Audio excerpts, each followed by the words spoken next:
Ladies and gentlemen of the Thomas Rants YouTube channel, we're back. We're back with more predictions. Misfits Qatar card, Misfits X Series 19 is tonight. You know I love boxing. You know I grew up on YouTube. Misfits is everything to me, essentially. And tonight we have GIB versus Slim. I mean, what a dream fight. For any YouTube boxing fan, any casual YouTube boxing fan loves this fight. We've all waited so long for this fight. Let me just say I'm fucking excited, right? We've got a great card, right? Now originally I was in love with this card, right? And one thing happened in the build up to this card that changed the card, that sort of ruined it for me. And that was Jay Swingler pulled out. We were meant to have Jay Swingler, Nick LMAO 2. I didn't care that was Nick LMAO 2. I loved that they did that because I think that's the most important fight.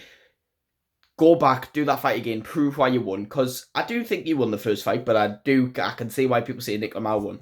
It was very close, ridiculously close. Should never have been that close. So I agree, you should have went back and you should have done that.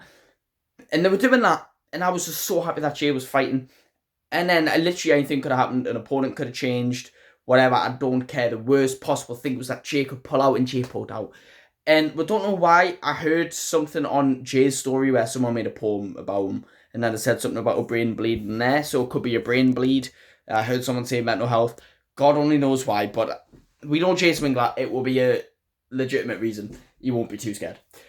Anyway, let's get into the card. Kicking off the card, we have Misfits' new pro prospect in Amir Cashman Anderson. He's had one pro fight and it was on Misfits. He won by stoppage against nobody. This time he's fighting some guy called Niraj from India, exactly like Niraj Goyat. This guy has his fair share losses, as the journeyman you will fight in your first couple of fights will have. But apparently he has 6 wins and 6 knockouts, which proves he's a powerful puncher and he can probably do some damage to Amir Cashman Anderson. But obviously, if you're being smart, Misfits aren't going to pick someone that they don't think Amir Cashman Anderson can handle. And looking at the open workouts, I mean, the power might be the only thing Niraj has gone for him, because he doesn't really have speed, doesn't really have technique. Footwork, Amir Cashman Anderson's got everything, bar probably the power. So I can see Amir Cashman Anderson winning, probably by a stoppage. I wouldn't say knockout, because he's not got the power Niraj has, but he might just overwhelm him.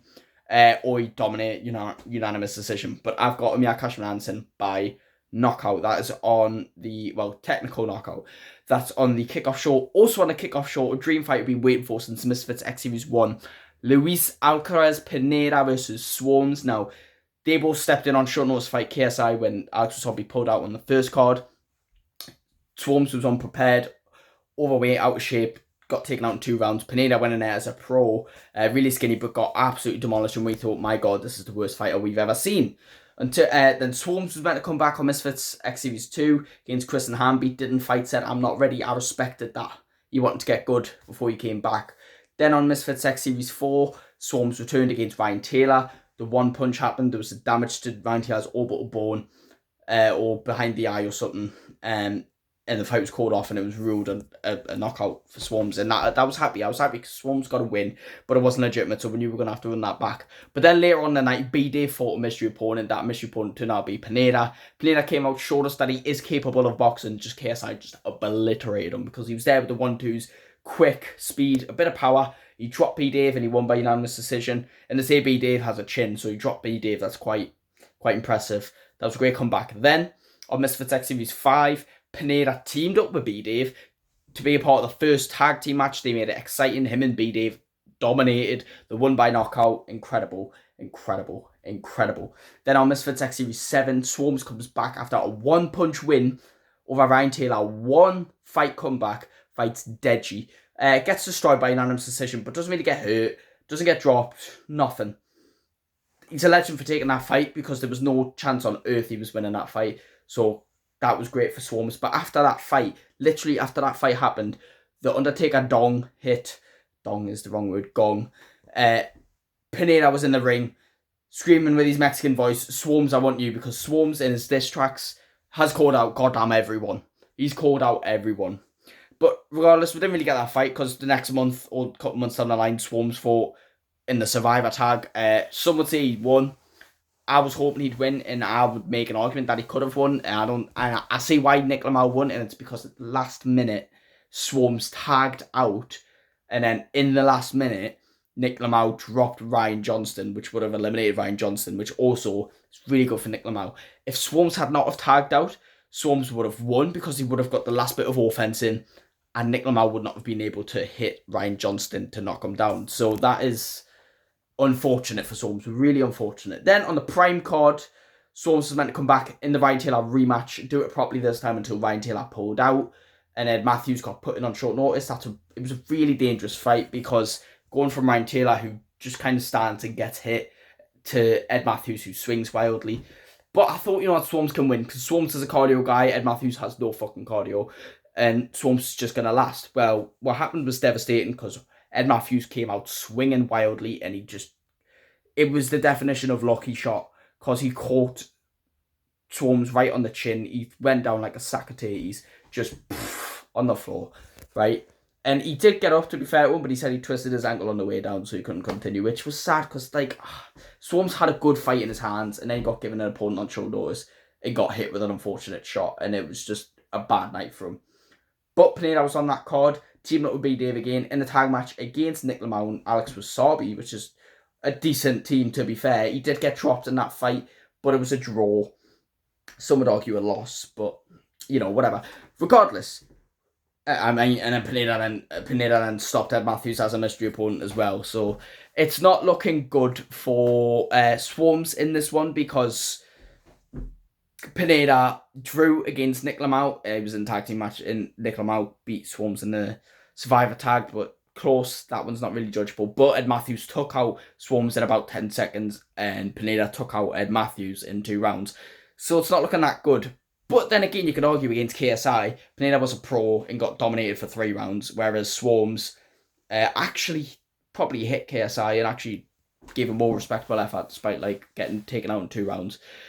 But it's a close one still. It's still a close one.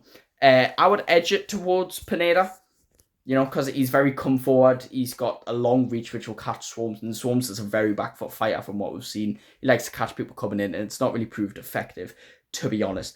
But he did say he switched coaches since his last fight, and he's been working on throwing punches and coming forward, so I'd like to see that. I really want Swarms to win, not because I dislike Pineda. I love Pineda. He's a fan favourite because of the embarrassing, disgusting loss, then coming back with absolutely flawless effort. Loved it. I was such a fan. I remember watching that Misfits 4 card live, oh, Pineda! But I really want Swarms to win because, he's supposed to be a gangster, he's supposed to be a drill artist, and he's getting embarrassed in boxing matches. I don't like it.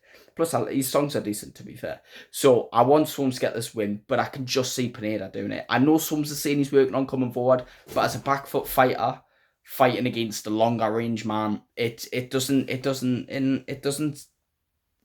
spells disaster, if you ask me, and I think Pineda's probably going to win. By decision, I don't see stopping Swarms, but he might drop him, I think. But I think Pineda wins that one. I'm just going to say by decision. Look, I'm going to score myself, right? I'm going to score myself a point for getting the right winner, and then if I also get the right way of winning, I get an extra fucking point. So, here we go. On to the main card. The first fight out is Chase Demore versus Kells. Chase Demore's been in Misfits for 2 years now. Heavyweight, embarrassed himself, had an embarrassing performance against Josh Bruckner, knocked out Stephen Knight, then hit him on the floor, embarrassing. Stepped in for Hasim Ratman Jr. when he pulled out against Alan Belcher, survived all the rounds and bragged about it, but at the same time he was just clinching. So it wasn't really impressive, to be honest. But yeah, sure, you run with that. Arguably beat Temple Arts, but he lost the decision at Temple Arts. And then since then, we've seen him destroy Minicon, and apparently he's had a pro fight somewhere else. So he's pretty decent. We've seen Kells have 1 fight, and it was against Big Tobes. Big Tobes' second fight in 3 years. And then he got dropped originally, got back up, swung a massive hand at Big Tobes and knocked him out. I was there live for it. Beautiful knockout, and he did get dropped. And his whole argument in this fight is that I've touched the canvas, Chase has not. I know what it's like to get up and fight back. And I believe him. But he has the issue. I think Chase is way too experienced, got way too much skill, and he doesn't have a lot of skill because he's quite embarrassing, to be honest. But he's got way too much experience for Kells, and I think he's probably going to outbox him. The reach isn't much different. The size isn't much. I mean, no, Kells is way bigger, but Chase, I would say Chase is more agile, but Kells demolished him in a sprint. he demolished him as a sprint. So I don't know. I just think Chase is too experienced, but I believe Kells can catch him at that knockout shot. If not, I believe it's probably Chase's to win. So I'm going to say Chase is going to win by decision, but I'm praying for that Kells shot because Kells made me a fan when I seen him in Newcastle. What I want to know is he still training with Daly? Because if he is, then he's probably improved a bit technically as well. On to the next fight. The next fight is the lightweight tournament finals, Yuri Gang versus Lil Cray Cray. I think I've spoke about this before. I think it's a bit harsh on Yuri Gang. I mean, Lil Cray Cray had 3 first-round fights. First one, bomb threat, fine. Fight got called off Yuri Cray Cray. They rematched. Yuri then beat Cray Cray. Yuri went to the semi-finals, beat Argentinian King. Yuri's earned his way at the finals there.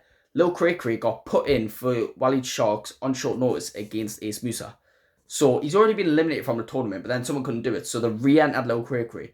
Why didn't they re-enter Pulley Arif? Why didn't they re-enter Baby Hulk? No, they re-entered Lil Cray Cray, the hardest possible one for Ace Musa on short notice. Arguably harder than Walid Shark, so it was unfair on Ace Musa, let alone Lil Cray Cray, little preparation. He already lost the tournament. It was unfair on Ace Musa.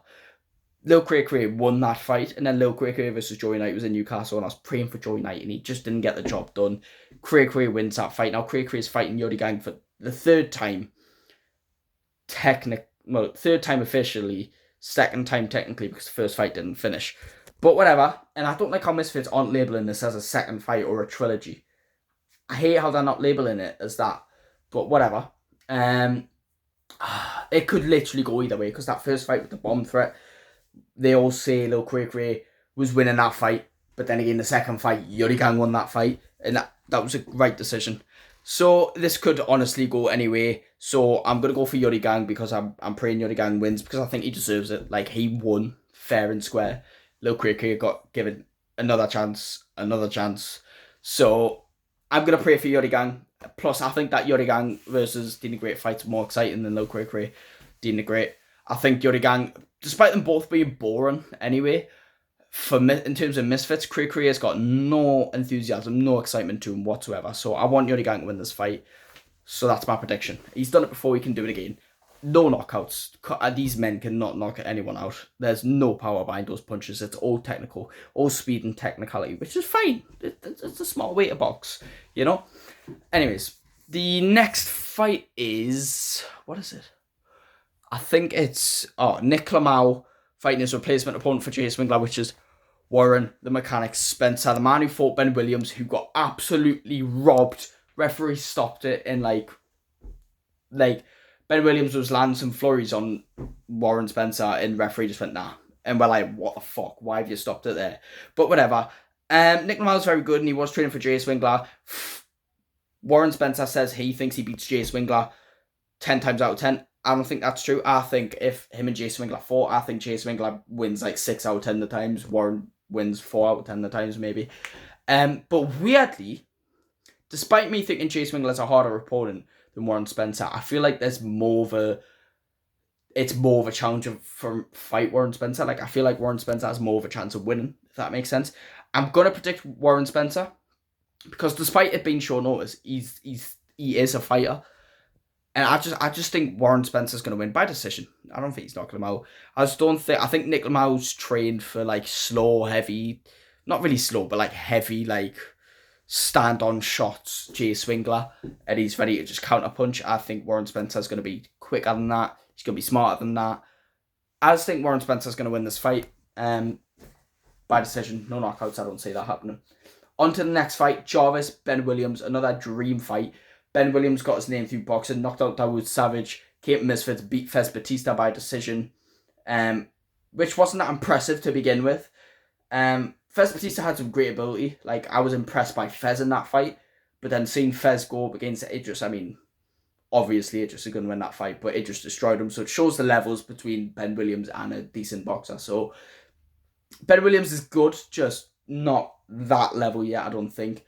And from day one, Jarvis has proved his worth in the scene. I mean, easy knockout on the UK versus USA.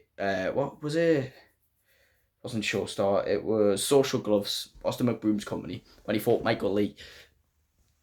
Lovely knockout. And then, what was his comeback fight? Tom Zanetti. Made Tom Zanetti quit. Tom Zanetti, someone who gave Slim so much trouble. And that fight was so close. And it was Tom Zanetti's debut, and he gave Slim a lot of trouble. Jarvis made him quit. Jarvis sparred Floyd Mayweather. Jarvis trained out the Mayweather gym. He fought GIB, got destroyed by GIB, but like gave a decent fight and had a great fight with GIB. You know, he's got all the experience. You know, and I say this fight can be close because I believe Ben Williams is probably quicker and no, he's probably just quicker than Jarvis. I think in terms of technical ability, I think Jarvis wins on that level just through being on the Mayweather gym. He's got more IQ probably, and definitely more power. I mean, look at the size of them, right? One's ripped, one's massive. Jarvis is going to win this fight. I say maybe a knockdown. I don't see a knockout again, but Jarvis is winning this fight. Put my money on it. I'm not putting no money on this. Deji versus Dawood Savage. Now, obviously, it's an easy opponent, right? And normally you'd give yourself the excuse of, oh, well, Deji's had 3 opponents pull out. He couldn't find an opponent. But his original opponent was Joey Essex. I mean, come on. Man's never stepped foot in the ring. And Deji's been in the ring with Jake Paul, Floyd Mayweather, Alex with fucking Wasabi. Like, what the fuck, man, right? I get for the comeback fight, you might not want to do the Wasabi rematch. But, like, an Ed Matthews or even Danny Aaron's made a bit more sense because Danny Aaron's at least had a fight not long ago. But still, Deji loves fighting people that have 1 fight or less. Like, in the fight build-up, Tom Grennan, like, KSI and Tom Grennan were having a laugh, and KSI's like, oh, Tom, fight my brother. And then he's like, Deji, come on, let's do it. And Deji's like, are you serious? Because I'll actually have this fight. No, the fuck you won't. Like, you want to fight Joey Essex, then you want to fight Tom Grennan, and he's naming a lot of these people, even named Danny Aaron's. I mean, like, Danny Aaron's hasn't won. He's had 1 fight. Do you know what I mean? He's fighting Dawood Savage is 0-5. 0-5. Hasn't had a win. Warren Spencer beat him. Ben Williams beat him. Who else beat him? Zol Papi beat him. Like, it proves nothing. And I get it. It's Deji's way of getting back into boxing. But when Deji's been that inactive anyway, right, it doesn't make sense. Like, Deji went through all these losses. Got 1 win over Fusi. Got a fight with Floyd Mayweather. What did he do then? Went inactive for 8 months. Fought swarms off the back of Floyd Mayweather. Then went inactive for well over a year, and then as a comeback fight, he's going to fight Dawood Savage. I hope, right, if he's fighting this Dawood Savage fight, he's going to fight a few months later and fight someone more notable. Fight Ed Matthews, because at least he's had some fights. Fight the Bryce Hall fight, or fight the Alex Wasabi rematch. Even challenge Vinny Hacker to a rematch, because Deji should have won that fight. Deji was way better than that. Vinny Hacker in the fight, Deji's cardio just failed him because he's fat as fuck. So I love Deji. He's obviously going to get the win. The opponent's like, come on. Select the right opponent. He's got beef with people as well that don't have good fight experience. Fight them, but make it make sense. Dawood Savage, there's no beef. There's nothing. One thing I will say is Dawood Savage, despite everyone being like, who the fuck's this, turned up to the press conference and broke character, and I thought that's a good way to make people go, look, this is who I am, fucking watch my fight. But then Deji flipped it, because Deji was born at a press conference, and we're like, you're one of the biggest names here, and you're being boring. And then he comes to the weigh-in, he comes to the open workouts, does a spar. Who does that? And then he comes to the weigh-ins with a muscle suit on, pushes him, and acts so funny. And it was actually quite entertaining. So, there we go, Deji. If he's fighting Dawood Savage, there's one thing I want to see from Deji, and that's a clean knockout. Because we've seen Deji lose to a bunch of fucking people. We've seen him be absolute dog shit. We've seen him win. He got stopped over Fusi. We've seen him fight Floyd Mayweather and give him a black eye. We've seen him fight Swarms, but he went all 4 rounds of Swarms, not even hurt him. I want to see Deji give us a clean knockout. Because if he is as good as he's played out to be, when you see a clean knockout against Dawood Savage, I mean, everyone's done it. Ben Williams fucking done it. Like, Deji, you can do it, man. But yeah, HS Tiki Toki versus some... don't even know what his name is. Messiah or some shit like that. Don't even know if the fight's happening. HS wasn't at the press conference, wasn't at the open workouts, wasn't at the weigh-ins. Now, he had a post on his Instagram saying the fight's off or whatever. But don't know if it's happening. If it's happening, easy HS win, because looking at the opponent at the open workouts, had no fights, could barely throw a punch, to be honest. And let's be honest, Misfits really want HS Tiki Toki to be their next star. So they're throwing him in there with someone who he will easily win, because they don't want him to lose in his second fight, because they've done that mistake before with Zol Papi. So easy win for HS Tiki Toki by knockout. Co-main event, Zol Papi King Kenny, very close fight. I mean, these men, right, had the potential to be absolute stars. And like, originally, Misfits really wanted Salt Pappy to be the guy, and then they threw him in there with Anthony Taylor, and Anthony Taylor clinched and took his winning record away. And then his next fight, he went in there with Slim and got knocked out. And credit, he took the good fights, and he did well. He was beating Slim, he survived Anthony Taylor, but it just ruined his career, ruined his momentum. No one talks about him like that anymore. He got a comeback win against Amadeus Ferrari, but Amadeus just put pressure on him and got tired, and then he got a win because Amadeus retired in the corner. And then he knocked out Dawood Savage. I mean, it was nothing, really. So Pappy would lead this win. King Kenny, on the other hand, what I don't mind about King Kenny's career, right? Because it's really weird. Like, he wins 2, and then loses 1, then wins 2, and loses 1. Like, it was really weird. He had a great first fight. Went to war with FaZe Temper. He got a decision on the night. It got overturned to Temper's decision. He then fought Sensei in his second fight, got the win. And I agree with the win, by the way. But then, straight after fighting, like, a decent fight for his first fight, then fighting an experienced, one of the best in the scene for his second fight and winning, he then fought DK Money, and I thought, DK Money's never had a win. He lost to Nick Island and then got headbutted by Ryan Taylor. What the fuck? And he got the easy knockout. And then he moved up back on Ashley Raxu, who at the time was a mediocre opponent. The only thing he had was a win over Big Tobes and a lost to Anthony Taylor. And then he lost that fight just because he was being shit. He was just standing there going, ooh, head movement. And then Ashley Raxu just had activity, and Kenny barely threw a punch, and then he expected to win the fight, and of course he didn't. Went to Kingpin, got his comeback, two of his best performances, comes back to Misfits. What does Misfits do? Give him the Anthony Taylor fight, give him the Salt Pappy treatment, and then he loses again. His momentum's going again. Comes back, fights Adam Brooks, gets a decent knockout, but again, it's a 40-year-old man with like 2 fights. So, it's a bit iffy, right? And what I don't mind about King Kenny's career is that he's a beta squad member. He's a big name in the scene technically, right? But that doesn't mean he has to be good. And he's a big name who wins some, loses some. Most of the big names like KSI, Jake Paul, they're always focused on winning. What I don't mind about Kenny's career is that he's just there to fight. And he wins, loses, not the best in the scene, whatever. But he's still really fucking good. And he's with Daly in the same camp as Deji and Kels, who've proven some shit. So, I don't mind who wins this fight. I do have a preference. I don't know who wins this fight because it's really close. I mean, like, if Kenny were to win, it would be a technical decision. I think it would be quite a dominant performance or maybe a close one. So Pappy were to win, again, I think he could win by decision, but I would expect a knockout from him. My preference is, not because I like him more, because I think I like Kenny more than Salt Pappy, but I want Salt Pappy to win this fight because I want Misfits to have Salt Pappy as that name. Without that name, Salt Pappy's not much of an influencer. He's not much of a YouTuber, TikToker, not much of it, right? So without that 20-second knockout and that Josh Brookner knockout, Salt Pappy, he's not really anything. So Salt Pappy needs this, and he needs it emphatically. I think he needs to stop King Kenny. Like, he needs to knock him out. Like, not embarrass King Kenny, not ruin his boxing career, but like catch him with a good shot and knock him out. I think that would elevate his career. Then King Kenny can still go out with his shield high because Kenny could box good, but then just get hit with a bad one, you know, anti-Joshua style. So I think Salt Pappy should win this fight, and that's why I'm gonna predict it. Salt Pappy. I really don't want to say a KO, so I'm gonna say Salt Pappy by decision just to be smart about it. But the best outcome for me would be Salt Pappy KO. Main event time. GIB Slim. We've waited years for this. Everyone should love GIB in this build-up, right? Because we've grew up watching the KSI Logan Paul beef, right? And then from that sparks the GIB Slim beef, right? And KSI and GIB are in the same friend group, right? This is what pisses me off about this, yeah? Hold on there, right?